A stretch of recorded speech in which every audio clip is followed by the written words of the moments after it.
धन धन सतगुरु तेरा ही आसरा, धन धन सतगुरु तेरा ही आसरा।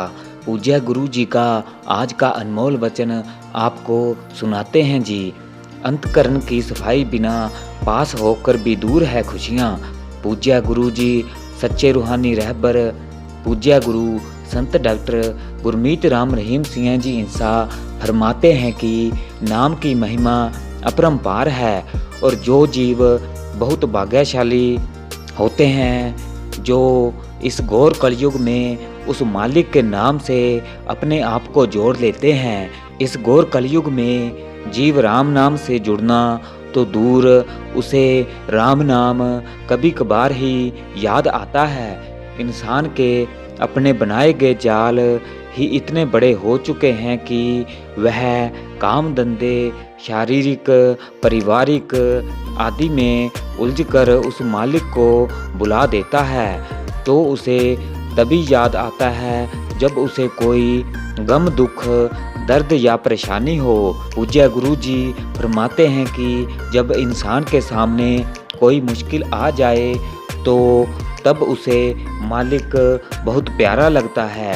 फिर वह मालिक के बनने के वायदे करता है, लेकिन वास्तविकता तो यह है कि जिन जीवों को किसी प्रकार की चिंता परेशानी नहीं होती उसे मालिक बिल्कुल याद नहीं आता, लेकिन दुख, चिंता व परेशानी आने पर वह मालिक को ही इसका जिम्मेवार बताकर उसे याद करते हैं।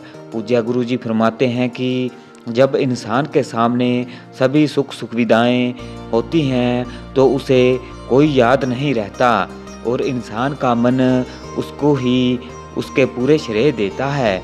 ये सभी चीज़ें इंसान को मालिक से दूर रखती हैं और इंसान मालिक से दूर होकर परेशान रहता है। इसलिए आप अगर वाकई प्रभु अल्लाह वाहिगुरु से खुशियाँ प्राप्ति करना चाहते हैं तो प्रभु के नाम का सिमरन व भक्ति इबादत किया करें, क्योंकि उसके नाम का किया गया सिमरन ही आपको खुशी की तरफ लेकर जाएगा। वह लगातार किया गया सिमरन इंसान के सामने कभी दुख परेशानी नहीं आने देगा। उस मालिक को ढोंग ढकोसले बिल्कुल ही पसंद नहीं है।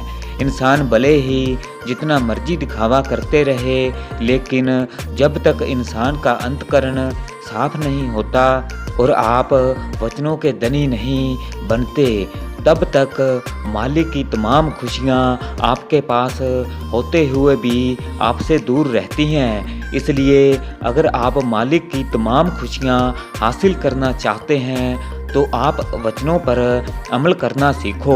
अमल करने से ही इंसान के बेड़े पार होते हैं। वह अमल ऐसी ताकत है जो इंसान को दोनों जहानों में खुशियों से माला माल कर देती है।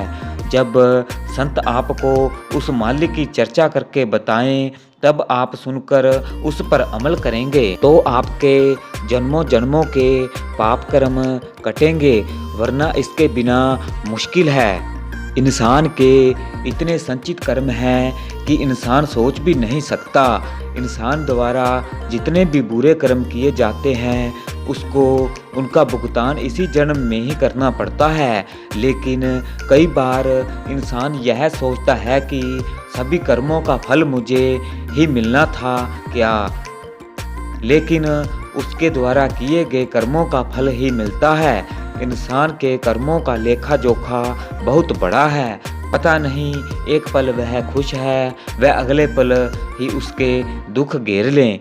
धन धन सतगुरु तेरा ही आसरा, धन धन सतगुरु तेरा ही आसरा।